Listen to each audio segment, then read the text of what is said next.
Hindi po ako pabor na mag-boyfriend at girlfriend po si Cassie at Chloe. Hello, sa loob ng management, sila pa talaga. Dinaig pa nila ang minamag ko 4 years kasi Chloe kakapasok lang tas sila na agad. Hindi po ako pabor na mag-boyfriend and girlfriend si Cassie tsaka si Chloe. Ano yun, pumasok lang si Chloe para makipag-boyfriend-boyfriend dito? Eh, bawal yun. Andito sila para mag-work, ba't may pag-ganon? Para sa akin, hindi po ako pabor na maging magjowa si Cassie and Chloe dito sa loob ng Rancalf Management. Ang weird kasi tingnan na parang si Chloe pa talaga yung nag-propose kay Cassie.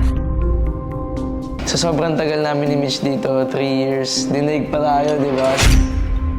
Siyempre, hindi ako pabor sa pagiging mag-boyfriend at girlfriend ni Cassie at Chloe. Kaya kung ako sa'yo, girl, huwag kang masyadong magpakakampante at magpakasaya.